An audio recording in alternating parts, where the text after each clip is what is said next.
اعوذ باللہ من الشیطان الرجیم بسم اللہ الرحمن الرحیم فما لکم من المنافقین فئاتین واللہ ارکسہم بما کسبوا اتریدون ان تہدوا من اضل اللہ ومن یضلل اللہ فلن تجد لہ سبیلا وَدُّوا لَوْ تَكْفُرُونَ كَمَا كَفَرُوا فَتَكُونُونَ سَوَاءً فَلَا تَتَّخِذُوا مِنْهُمْ أَوْلِيَاءَ حَتَّى يُهَاجِرُوا فِي سَبِيلِ اللَّهِ فَإِن تَوَلَّوْا فَخُذُوهُمْ وَاقْتُلُوهُمْ حَيْثُ وَجَدتُّمُوهُمْ وَلَا تَتَّخِذُوا مِنْهُمْ وَلِيًّا وَلَا نَصِيرًا إِلَّا الَّذِينَ يَسِيلُونَ إِلَىٰ قَوْمٍ بَيْنَكُمْ وَبَيْنَهُم مِّيثَاقٌ أَوْ جَاءُوكُمْ حَسِرَتْ صُدُورُهُمْ أَن يُقَاتِلُوكُمْ أَوْ يُقَاتِلُوا قَوْمَهُمْ وَلَوْ شَاءَ اللَّهُ لَسَلَّطَهُمْ عَلَيْكُمْ فَلَقَاتَلُوكُمْ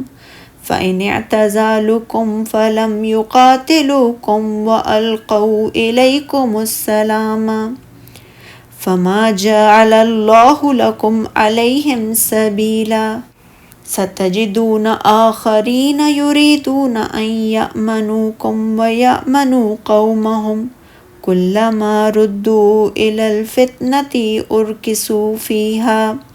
فَإِن لَّمْ يَعْتَزِلُوكُمْ وَيُلْقُوا إِلَيْكُمُ السَّلَامَ وَيَكُفُّوا أَيْدِيَهُمْ فَخُذُوهُمْ وَاقْتُلُوهُمْ حَيْثُ ثَقِفْتُمُوهُمْ وَأُولَٰئِكَ جَعَلْنَا لَكُمْ عَلَيْهِمْ سُلْطَانًا مُبِينًا۔ پھر تمہیں کیا ہوا ہے کہ منافقوں کے بارے میں دو گروہوں میں بٹ گئے ہو، حالانکہ اللہ نے ان کے اعمال کی وجہ سے انہیں الٹا کر دیا ہے۔ کیا تم چاہتے ہو کہ ان لوگوں کو ہدایت دو جنہیں اللہ نے گمراہ کیا ہو؟ اور جسے اللہ گمراہ کرے پھر اس کے لیے آپ ہرگز کوئی راستہ نہیں پائیں گے۔ وہ چاہتے ہیں کہ تم بھی کفر کرو جس طرح کہ انہوں نے کفر کیا، پھر تم ان کے برابر ہو جاؤ، چنانچہ تم ان میں سے کسی کو دوست نہ بناؤ یہاں تک کہ وہ اللہ کی راہ میں ہجرت کریں۔ پھر اگر وہ دین سے منہ موڑیں تو انہیں جہاں پاؤ قتل کر دو، اور ان میں سے کسی کو اپنا دوست اور مددگار نہ بناؤ، مگر وہ لوگ اس حکم سے مستثنیٰ ہیں جو اس قوم سے تعلق رکھتے ہوں جن سے تمہارا معاہدہ ہو چکا ہے، یا وہ منافق بھی مستثنیٰ ہیں جو تمہارے پاس اس حالت میں آئیں کہ وہ لڑائی سے بیزار ہوں، نہ تم سے لڑنا چاہتے ہوں نہ اپنی قوم سے، اور اگر اللہ چاہتا تو انہیں تم پر مسلط کر دیتا، پھر وہ تم سے یقیناً لڑتے۔ لہٰذا اگر وہ تم سے کنارہ کشی اختیار کر لیں اور تمہارے ساتھ لڑنے سے باز رہیں اور تمہاری طرف صلح اور امن کا ہاتھ بڑھائیں تو اللہ نے تمہارے لیے کوئی گنجائش نہیں رکھی کہ تم ان سے لڑائی کرو۔ تمہیں ایک اور قسم کے منافق ملیں گے جو چاہتے ہیں کہ تم سے بھی امن میں رہیں اور اپنی قوم سے بھی، مگر جب کبھی وہ فتنے کا موقع پاتے ہیں تو اس میں کود پڑتے ہیں۔ چنانچہ ایسے لوگ اگر تم سے مقابلہ کرنے سے باز نہ آئیں اور تمہیں صلح اور امن کی پیشکش نہ کریں اور لڑائی سے اپنے ہاتھ نہ روکیں تو تم انہیں جہاں کہیں پاؤ پکڑ کر قتل کر دو۔ یہی وہ لوگ ہیں جن پر ہاتھ اٹھانے کے لیے ہم نے تمہیں کھلی اجازت دے دی ہے۔ منافقوں کے بارے میں اختلاف کرتے ہوئے مومنوں نے جو دو قول اختیار کر لیے تھے، اللہ تعالیٰ نے اس روش کی تردید فرمائی۔ اس آیت کے سبب نزول کے بارے میں اختلاف ہے۔ حضرت زید بن ثابت رضی اللہ تعالیٰ عنہ کی روایت ہے کہ رسول اللہ صلی اللہ علیہ وآلہ وسلم جب جنگ احد کے لیے نکلے تھے، اس وقت آپ کے ساتھ نکلنے والوں میں سے کچھ لوگ واپس آ گئے تھے، تو ان کے بارے میں صحابہ اکرام 2 گروہوں میں تقسیم ہو گئے تھے۔ ایک گروہ کا کہنا تھا کہ ہمیں انہیں قتل کر دینا چاہیے، جبکہ دوسرے گروہ کی رائے یہ تھی کہ نہیں، انہیں قتل نہیں کرنا چاہیے۔ لہٰذا اس موقع پر اللہ تعالیٰ نے یہ آیت کریمہ نازل فرمائی، تو کیا سبب ہے کہ منافقوں کے بارے میں تم 2 گروہ ہو رہے ہو؟ پھر رسول اللہ صلی اللہ علیہ وآلہ وسلم نے فرمایا، یہ شہر طیبہ ہے، یہ میل کچیل کو اسی طرح دور کر دیتا ہے جس طرح آگ چاندی کے میل کچیل کو دور کر دیتی ہے۔ حضرت ابن عباس رضی اللہ تعالیٰ عنہ سے روایت ہے، یہ آیت مکہ کے کچھ لوگوں کے بارے میں نازل ہوئی ہے جنہوں نے اسلام قبول کر لیا تھا، لیکن وہ مشرکوں کو غالب کرنا چاہتے تھے۔ وہ اپنی کسی ضرورت سے مکہ سے نکلے تو اس وقت کہنے لگے کہ اگر اصحاب محمد صلی اللہ علیہ وآلہ وسلم سے ہماری ملاقات ہو گئی تو کوئی حرج نہیں ہے۔ مومنوں کو جب ان کے بارے میں معلوم ہوا کہ یہ مکہ سے روانہ ہو چکے ہیں، چنانچہ ان میں سے ایک جماعت یہ کہنے لگی، ان نامرادوں کے پیچھے جاؤ اور انہیں قتل کر دو، یہ تمہارے دشمن کو تم پر غالب کرنا چاہتے ہیں۔ مومنوں کی ایک دوسری جماعت نے کہا، سبحان اللہ، کیا تم ایسے لوگوں کو قتل کرنا چاہتے ہو جو تمہاری ہی طرح مسلمان ہیں؟ محض اس وجہ سے قتل کرنا چاہتے ہو کہ انہوں نے ہجرت نہیں کی اور اپنے گھروں کو نہیں چھوڑا، اور اس وجہ سے تم ان کے خونوں اور مالوں کو حلال سمجھنے لگے ہو۔ اس طرح مسلمان 2 جماعتوں میں تقسیم ہو گئے، حالانکہ رسول اللہ صلی اللہ علیہ وآلہ وسلم بھی ان کے مابین موجود تھے، اور آپ صلی اللہ علیہ وآلہ وسلم نے ابھی تک ان میں سے کسی کو کسی بات سے روکا بھی نہ تھا۔ تب اسی موقع پر اللہ تعالیٰ نے اس آیت کریمہ کو نازل فرمایا، تو کیا سبب ہے کہ تم منافقوں کے بارے میں 2 گروہ ہو رہے ہو؟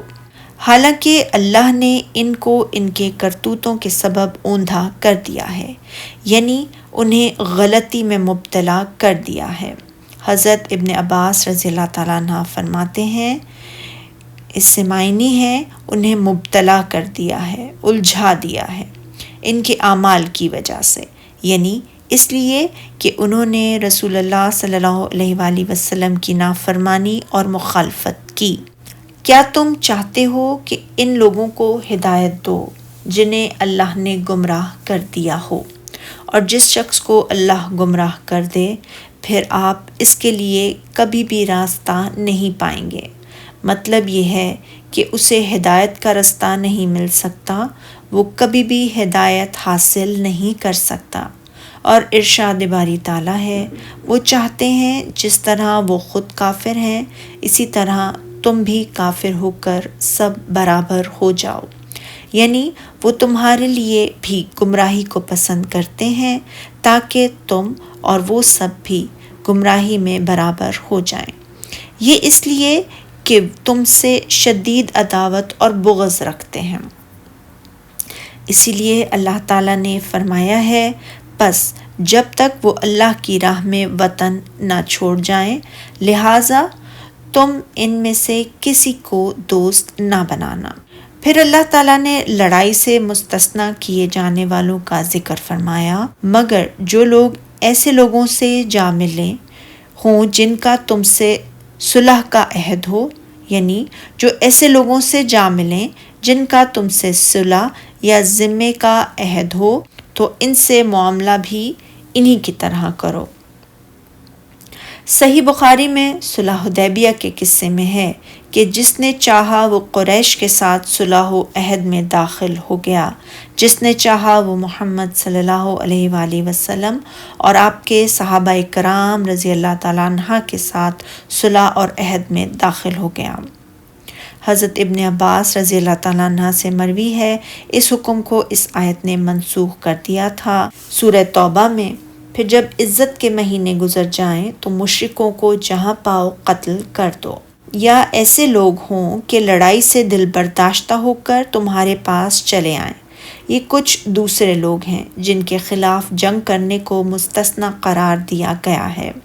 یہ وہ لوگ ہیں کہ جب میدان جنگ میں آتے ہیں تو ان کے دل تنگ ہوتے ہیں اور تم سے لڑنے کو ناپسند کرتے ہیں، اور وہ یہ بھی نہیں چاہتے کہ تمہارے ساتھ مل کر اپنی قوم سے لڑیں، یعنی وہ نہ تمہارے ساتھ ہیں نہ تمہارے مخالف ہیں، اور اگر اللہ چاہتا تو ان کو تم پر غالب کر دیتا تو وہ تم سے ضرور لڑتے، لیکن اپنے لطف و کرم سے اس نے انہیں تم سے دور رکھا۔ پھر اگر وہ تم سے جنگ کرنے سے کنارہ کشی کریں اور لڑیں نہیں تو تمہاری طرف صلح کا پیغام بھیجیں، یعنی پھر صلح کر لینی چاہیں، تو اللہ نے تمہارے لیے کوئی راہ نہیں رکھی کہ ایسے لوگوں کے خلاف جنگ کرو، یعنی جب تک ان کا حال اس طرح ہے تو تمہیں ان سے لڑنے کی اجازت نہیں ہے۔ یہ بنی ہاشم کے ان لوگوں کی طرح ہیں جو بدر کے دن مشرکوں کے ساتھ نکلے تھے، اور وہ جنگ میں شریک تو ہوئے لیکن وہ اسے ناپسند کرتے تھے، مثلا حضرت عباس رضی اللہ تعالیٰ عنہ وغیرہ۔ اسی لیے اس دن نبی اکرم صلی اللہ علیہ وآلہ وسلم نے حضرت عباس رضی اللہ تعالیٰ عنہ کے قتل سے منع فرمایا تھا اور قید کرنے کا حکم دیا تھا۔ ان قریب کچھ اور لوگ ایسے بھی پاؤ گے جو یہ چاہتے ہیں کہ تم سے بھی امن میں رہیں اور اپنی قوم سے بھی امن میں رہیں۔ یہ لوگ ظاہری صورت میں تو ان لوگوں ہی کی طرح ہیں جن کا پہلے ذکر ہوا، لیکن یہ نیت کے اعتبار سے ان سے مختلف ہیں کیونکہ یہ منافق ہیں۔ نبی اکرم صلی اللہ علیہ وآلہ وسلم اور صحابہ کرام رضی اللہ تعالیٰ عنہ کے سامنے تو اسلام کا اظہار کرتے ہیں تاکہ اپنے خونوں، مالوں اور اولادوں کو بچا سکیں، مگر خفیہ طور پر یہ کفار سے دوستی رکھتے ہیں اور ان کے ساتھ مل کر وہی عبادت کرتے ہیں جو وہ عبادت کرتے ہیں، تاکہ ان کے پاس مامون ہو جائیں، اور خفیہ طور پر بھی یہ انہی کے ساتھ ہیں، جیسا کہ اللہ تعالیٰ نے فرمایا سورہ بقرہ میں۔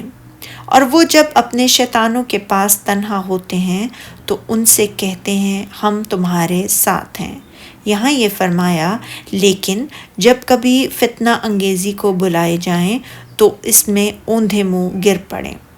یعنی منہمک ہو جائیں۔ یہ آیت مکہ کے کچھ لوگوں کے بارے میں نازل ہوئی ہے جو وہ جب نبی اکرم صلی اللہ علیہ وآلہ وسلم کے پاس آتے تو ریاکاری کی وجہ سے آپ کو سلام کہتے، اور جب قریش کے پاس واپس جاتے تو اپنے بتوں کے سامنے اوندھے منہ گر جاتے، اور اس طرز عمل سے وہ یہ چاہتے تھے کہ اپنے آپ کو دونوں کے ہاں محفوظ کر لیں، تو اس وجہ سے ان سے لڑنے کا حکم دیا گیا، بشرطے وہ کنارہ کشی اختیار نہ کریں اور صلح نہ کر لیں۔ اسی لیے اللہ تعالیٰ نے فرمایا پھر اگر تم سے لڑنے سے کنارہ کشی نہ کریں